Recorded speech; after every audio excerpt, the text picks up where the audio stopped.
आखिर किसने राधिका को श्राप दिया था कि कलयुग में 100 वर्ष का वियोग होगा। श्री कृष्ण और राधिका के बिछोह की कथा गर्ग संहिता में आती है।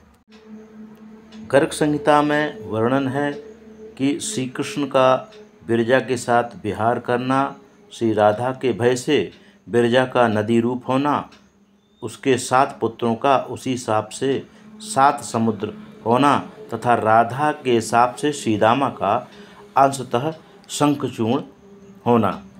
बाहुलास ने पूछा, देवर्षि, आप परावर वेत्ताओं में श्रेष्ठ हैं, अतः यह बतलाइए कि अघासुर आदि दैत्यों की ज्योति तो भगवान श्री कृष्ण में प्रविष्ट हुई थी, परंतु शंखचूड़ का तेज श्री दामा में लीन हुआ। इसका क्या कारण है? श्री कृष्णचंद्र का चरित्र अत्यंत अद्भुत है। श्री नारद जी बोले, नरेश, यह पूर्व काल में घटित गोलोक का वृत्तांत है, जिसे मैंने भगवान नारायण के मुख से सुना था। यह सर्वपापहारी पुण्य प्रसंग तुम मुझसे सुनो। श्री हरि के 3 पत्नियां हुईं, श्री राधा, विरजा और भूदेवी। इन तीनों में महात्मा श्री कृष्ण को श्री राधा ही अधिक प्रिय है। एक दिन भगवान श्री कृष्ण एकांत कुंज में कोटि चंद्रमाओं की सी कांति वाली तथा श्री राधिका सदृश सुंदरी विरजा के साथ विहार कर रहे थे। सखी के मुख से यह सुनकर कि श्री कृष्ण मेरी सौत के साथ हैं, श्री राधा मन ही मन अत्यंत खिन्न हो उठी। सपत्नीक शौक से उनको दुख हुआ। तब भगवान प्रिया श्री राधा 100 योजन विस्तृत, 100 योजन ऊंचे और करोड़ों अश्विनियों से जुते सूर्य तुल्य कांतिमान रथ पर, जो करोड़ों पताकाओं और सुवर्ण कलशों से मंडित था तथा जिसमें विचित्र रंग के रत्नों, सुवर्ण और मोतियों की लड़ियां लटक रही थीं, आरूढ़ हो 10 अरब वेत्रधारणी सखियों के साथ तत्काल श्रीहरि को देखने के लिए गईं। उस निकुंज के द्वार पर श्रीहरि के द्वारा नियुक्त महाबली श्रीदामा पहरा दे रहा था। उसे देखकर श्री राधा ने बहुत फटकारा और सुखी जनों द्वारा बैंत से पिटवाकर सहसा कुंज द्वार के भीतर जाने को उद्यत हुई। सखियों का कोलाहल सुनकर श्रीहरि वहां से अंतर्धान हो गए। श्री राधा के भय से विरजा सहसा नदी के रूप में परिणत हो कोटि योजन विस्तृत गोलोक में उसके चारों ओर प्रवाहित होने लगी। जैसे समुद्र इस भूतल को घेरे हुए है, उसी प्रकार विरजा नदी सहसा गोलोक को अपने घेरे में लेकर बहने लगी। रत्नमय पुष्पों से विचित्र अंगों वाली वह नदी विविध प्रकार के फूलों की छाप से अंकित उष्णीस वस्त्र की भांति शोभा पाने लगी। श्रीहरि चले गए और विरजा नदी रूप में परिणत हो गई।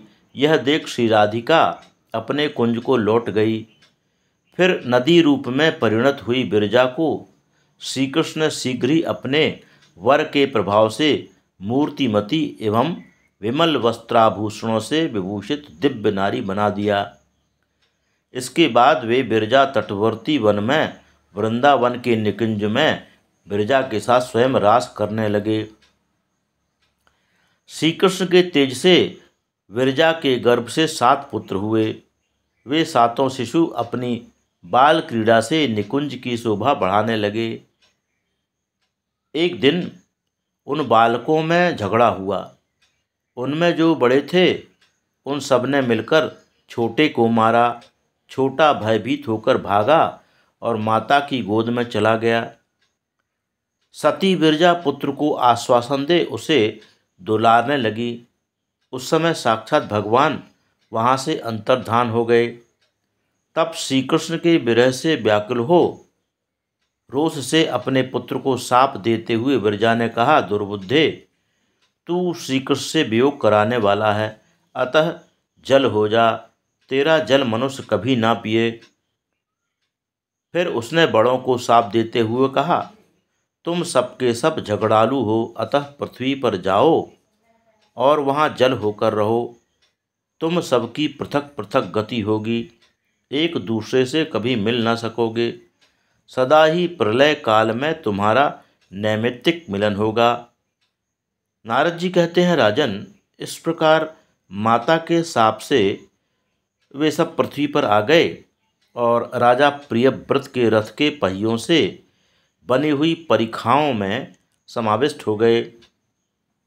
खारा जल, इक्षुरस, मदिरा, घृत, दधि, क्षीर तथा शुद्ध जल के वे 7 सागर हो गए। वे 7 समुद्र अक्षोभ्य तथा दुर्लंघ हैं, उनके भीतर प्रवेश करना अत्यंत कठिन है। वे बहुत ही गहरे तथा लाख योजन से लेकर क्रमशः द्विगुण विस्तार वाले होकर पृथक पृथक द्वीपों में स्थित हैं। पुत्रों के चले जाने पर विरजा उनके स्नेह से अत्यंत व्याकुल हो उठी। तब अपनी उस विरहिणी प्रिया के पास आकर श्री कृष्ण ने वर दिया, भीरु, तुम्हारा कभी मुझसे वियोग नहीं होगा। तुम अपने तेज से सदैव पुत्रों की रक्षा करती रहोगी। फिर श्री राधा को विरह दुख से व्यथित जान श्याम सुंदर श्रीहरि स्वयं श्री दामा के साथ उनके निकुंज में आए। निकुंज के द्वार पर सखा के साथ आए हुए प्राण वल्लभ की ओर देखकर राधा मानवती हो उनसे इस प्रकार बोली। श्री राधा ने कहा, हरे, वहीं चले जाओ जहाँ तुम्हारा नया स्नेह जुड़ा है। विरजा तो नदी हो गई, अब तुम्हें उसके साथ नद हो जाना चाहिए। जाओ, उसी के कुंज में रहो, मुझसे तुम्हारा क्या मतलब है। श्री नारद जी कहते हैं, राजन, यह सुनकर भगवान विरजा के निकुंज में चले गए। तब श्री कृष्ण के मित्र श्री दामा ने राधा से रोषपूर्वक कहा। श्री दामान बोला, राधे, श्री कृष्ण साक्षात परिपूर्णतम भगवान हैं। वे स्वयं असंख्य ब्रह्मांडों के अधिपति और गोलोक के स्वामी के रूप में विराजमान हैं। परात्पर श्री कृष्ण तुम जैसी करोड़ों शक्तियों को बना सकते हैं। उनकी तुम निंदा करती हो, ऐसा मान ना करो। राधा बोली, अरे मूर्ख, तू बाप की स्तुति करके मुझ माता की निंदा करता है, अतः दुर्बुद्धे, राक्षस हो जा और गोलोक से बाहर चला जा। श्री दामा बोला, श्री कृष्ण सदा तुम्हारे अनुकूल रहते हैं, इसलिए तुम्हें इतना मान हो गया है। अतः परिपूर्णतम परमात्मा श्री कृष्ण से भूतल पर तुम्हारा 100 वर्षों के लिए वियोग हो जाएगा, इससे संशय नहीं। श्री नारद जी कहते हैं, राजन, इस प्रकार परस्पर शाप देकर अपनी ही करनी से भयभीत हो जब राधा और श्री दामा अत्यंत चिंता में डूब गए, तब स्वयं भगवान श्री कृष्ण वहाँ प्रकट हुए। श्री भगवान ने कहा, राधे, मैं अपने निगम स्वरूप वचन को तो छोड़ सकता हूँ, किंतु भक्तों की बात अन्यथा करने में सर्वथा असमर्थ हूँ। कल्याणी राधिके, शोक मत करो, मेरी बात सुनो। वियोग काल में भी प्रतिमास एक बार तुम्हें मेरा दर्शन हुआ करेगा। वाराह कल्प में भूतल का भार उतारने और भक्तजनों को दर्शन देने के लिए मैं तुम्हारे साथ पृथ्वी पर चलूँगा। श्री दामा, तुम भी मेरी बात सुनो। तुम अपने एक अंश से असुर हो जाओ। वैवस्वत मनवंतर में रास मंडल में आकर जब तुम मेरी अवहेलना करोगे, तब मेरे हाथ से तुम्हारा वध होगा, इसमें संशय नहीं है। तत्पश्चात फिर मेरे वरदान से तुम अपना पूर्व शरीर प्राप्त कर लोगे। श्री नारद जी कहते हैं, राजन, इस प्रकार शापवश महातपस्वी श्री दामा ने पूर्व काल में यक्षलोक में सुधन के घर जन्म लिया। वह शंखचूड़ नाम से विख्यात हो यक्षराज कुबेर का सेवक हो गया। यही कारण है कि शंखचूड़ की ज्योति श्री दामा में विलीन हुई। भगवान श्री कृष्ण स्वात्मा राम हैं, एकमात्र अद्वितीय परमात्मा हैं। वे अपने ही धाम में लीला युक्त सारा कार्य करते हैं। जो सर्वेश्वर, सर्वरूप एवं महान आत्मा है, उनके लिए यह सब कार्य अद्भुत नहीं है। मैं उन श्री कृष्णचंद्र को नमस्कार करता हूँ। यह मनोहर वृंदावन खंड मैंने तुम्हारे सामने कहा। जो नरश्रेष्ठ इस चरित्र का श्रवण करता है वह पुण्यतम परम पद को प्राप्त होता है। बोलिए वृंदावन बिहारी लाल की जय।